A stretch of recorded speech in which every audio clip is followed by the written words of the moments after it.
Hello Bengaluru miss ಮಾಡ್ಕೊಂಡ್ರ ನನ್ನ voice ನ ಮನೆಗೊಬ್ಬ ಇನ್ಸ್ಟಾಗ್ರಾಮ್ ಪೇಜ್ ಓಪನ್ ಮಾಡ್ಕೊಂಡು ಬ್ಲಾಗ್ಸ್ ಮಾಡ್ತೀನಿ. ನಿನ್ ವಾಯ್ಸ್ ಯಾರು ಮಿಸ್ ಮಾಡ್ಕೋತಾರ ಹೋಗ್ ಗುರು ಅಂತೀರಾ, ಆದ್ರೂ ಪರವಾಗಿಲ್ಲ. ಇವತ್ತು ನಾನ್ ಬಂದಿದ್ದು ದ ಮೋಸ್ಟ್ ಅವೈಟೆಡ್ ಬ್ಯಾಂಗ್ಳೂರಿನ ಕಡಲೆಕಾಯಿ ಪರಿಷೆ.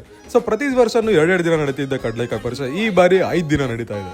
ಸೊ ಈ ಬಾರಿ ಬಸವನಗುಡಿಲಿ ನಡೀತಾ ಇರತಕ್ಕಂಥ ಕಡಲೆಕಾಯಿ ಪರಿಷೆ ನವೆಂಬರ್ 17ರಿಂದ ನವೆಂಬರ್ 21 ನಡೆಯುತ್ತೆ. ಕಡಲೆಕಾಯಿ ಪರಿಷೆ ಯಾಕೆ ಮಾಡ್ತಾರೆ ಅಂತ ನಿಮ್ಗೆ ಆಲ್ರೆಡಿ ಗೊತ್ತಿರುತ್ತೆ, ಆದ್ರೂ ಇನ್ನೂ ಒಂದ್ಸಲ ಹೇಳ್ತೀನಿ ಕೇಳಿ. ಹಿಂದಿನ ಕಾಲದಲ್ಲಿ ಈ ಬಸವನಗುಡಿ ಏರಿಯಾ ಫುಲ್ ಕಡಲೆಕಾಯಿ ಬೆಳೀತಾ ಇದ್ರಂತೆ. ಸೊ ಇನ್ನೇನ್ ಬೆಳೆ ಕೈಗೆ ಬರಬೇಕು ಅನ್ನೋ ಒಂದು ಟೈಮಲ್ಲಿ ಒಂದು ಗೂಳಿ ಬಂದು ಅವ್ರು ಬೆಳೆದಿರ್ತಕ್ಕಂಥ ಬೆಳೆನೆಲ್ಲ ತಿನ್ಕೊಂಡು ಹೋಗ್ತಿದ್ದಂತೆ.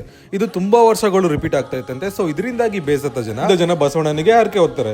ಬಸವಣ್ಣನಿಗೋಸ್ಕರ ಒಂದು ದೇವಸ್ಥಾನ ಕಟ್ತೀವಿ, ಪ್ರತಿ ವರ್ಷ ಒಂದು ಹರಕೆಯ ರೂಪದಲ್ಲಿ ಕಡಲೆಕಾಯಿ ಪರಿಷೆ ಅಂತ ಮಾಡ್ತೀವಿ. ಸೊ ಜನಗಳು ಹರಕೆ ಹೊತ್ತಾಗೆ ಅಲ್ಲೊಂದು ದೇವಸ್ಥಾನ ಕಟ್ಟಿಸ್ತಾರೆ. ಹಾಗೆ ಪ್ರತಿ ವರ್ಷ ಕಾರ್ತಿಕ ಮಾಸದಲ್ಲಿ ಕಡಲೆಕಾಯಿ ಪರಿಷೆ ಅಂತ ಮಾಡ್ತಾರೆ. ಸೊ ಇದಾದ ನಂತರ ಅಲ್ಲಿಗೆ ಮತ್ತೆ ಗೂಳಿ ಬಂದು ಯಾವುದೇ ರೀತಿ ಬೆಳೆ ನಾಶ ಮಾಡೋದು ಆಗ್ಲಿಲ್ಲ ಅಂತ ತುಂಬಾ ಜನಗಳು ಹೇಳ್ತಾರೆ, ಆಸ್ ಐ ಹರ್ಡ್. ಸೊ ಇದು ಖಂಡಿತವಾಗ್ಲೂ ಬೆಂಗಳೂರಿನ ಜಾತ್ರೆ ಅಂತಾನೆ ಹೇಳ್ತೀನಿ. ಸೊ ನೀವು ಕೂಡ ವಿಸಿಟ್ ಮಾಡಿ friends and families. And one more thing, ಇಲ್ಲಿ ಪ್ಲಾಸ್ಟಿಕ್ ನ ಬ್ಯಾನ್ ಮಾಡಿದರೆ. ಸೊ ದಯವಿಟ್ಟು ನೀವು ಬರೋವಾಗ್ಲೇನೆ ಬ್ಯಾಗ್ ನ ತರೋದು ಬೆಟರ್ ಅಂತ ಹೇಳ್ತೀನಿ. ಸೊ ನಾನು ಇಲ್ಲಿಗೆ ಬಂದು ಅಬ್ಸರ್ವ್ ಮಾಡಿದ್ದೇನು ಅಂದ್ರೆ, ಮೇ ಬಿ ನಮ್ಮಂತವರ ಕಾಲಹರಣ ಇಲ್ಲಿ ತುಂಬಾ ಜನಗಳ ಜೀವನ.